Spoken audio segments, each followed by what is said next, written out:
Okay, this talk is called wave-particle duality. The mainstream point of view is wave-particle duality. That is, light is both a wave and a particle. Similarly, other things like electrons are waves and particles. In the distant community, as people opposed to mainstream physics, there is a lot of arguing and disagreeing with the mainstream point of view.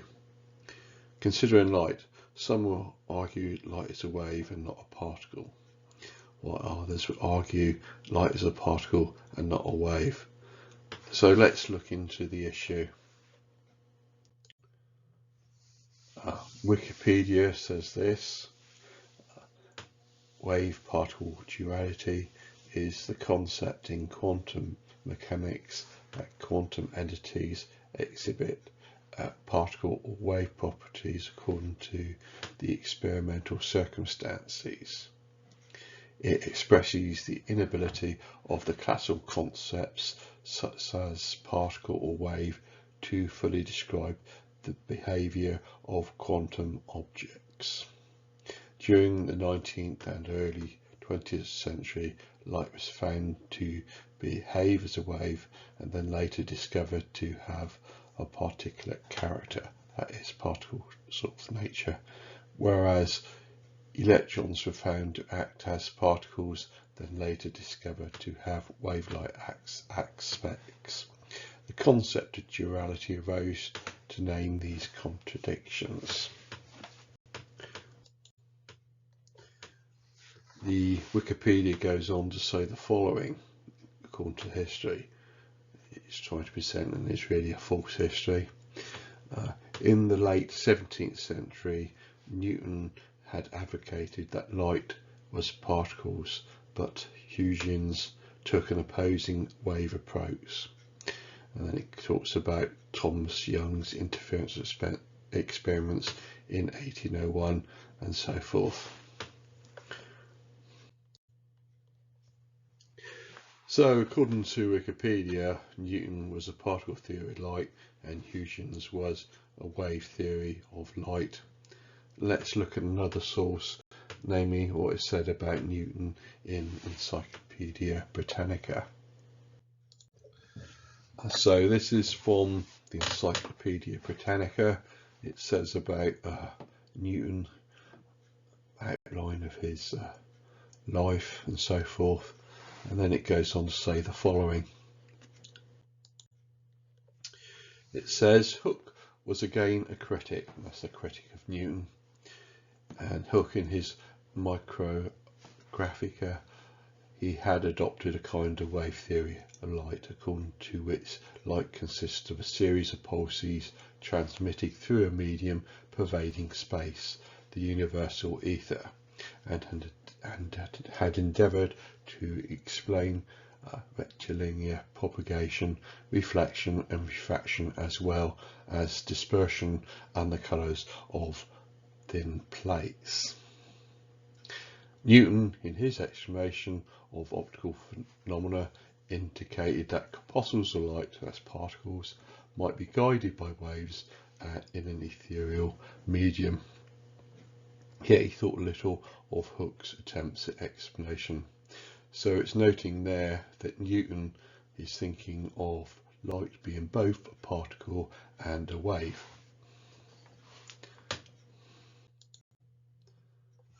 So, pointing it out again, Newton's theory of light was corpusculars, particles guided by waves in an ethereal medium.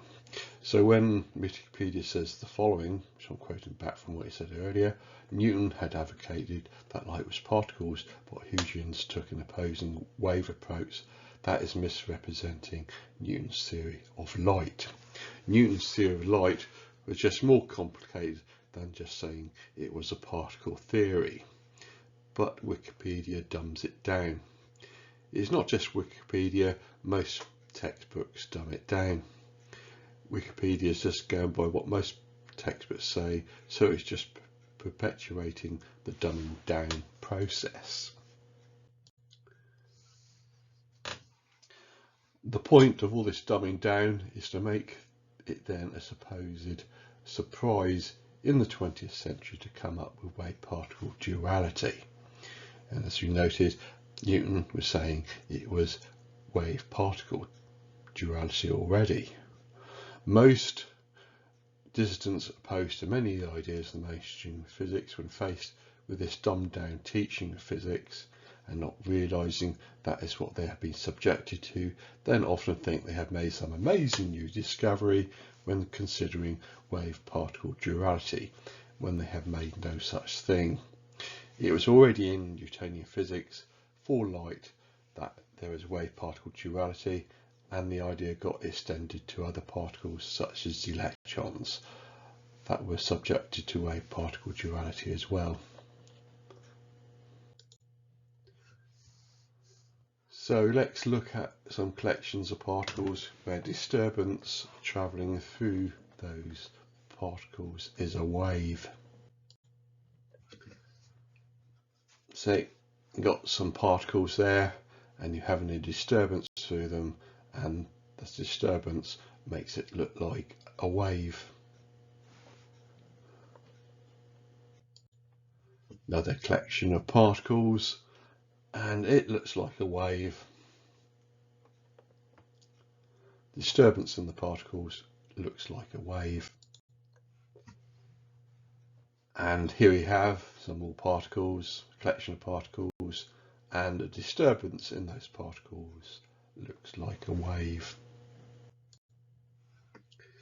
So if we consider a wave itself, we could just consider one solitary wave, which is called a soliton, and it's moving with a velocity v along the x-axis to our right. So what does it look like? It looks like a particle, just one little pulse of a wave, and it looks like a particle. But what is it made of? Well, it should be made of particles itself. So it looks like a particle, but it's actually made of smaller particles. So a lot of fuss has been made out of wave-particle duality. As long as we realise that particles can behave as waves, with one particle being able to destructively interfere with what can seem its antiparticle and other wave properties like that, there is no big problem with wave-particle duality. Many dissidents and people in the mainstream often think they have made some amazing discovery that it's only waves, not particles, or that it's only particles and not waves, or something like that as the answer to wave-particle duality. But they're just wasting their time and my time when they bring up such things with me. That's my grouch. They're wasting my time saying that they've made some new discovery about wave-particle duality, when really you go back to Newton and the thing was there all the time ever since Newtonian physics was constructed. And these people, they seem totally unaware of the connection between particles and waves as disturbances in collections of particles and wander off to nowhere. Mainstream likes to teach it as mysterious, so it's all their fault. They're making out that wave-particle duality is mysterious and suddenly came about in the early 20th century, when really it was back in the early days of Newton. And then they waste our time with it, because people then try to solve something that is not mysterious.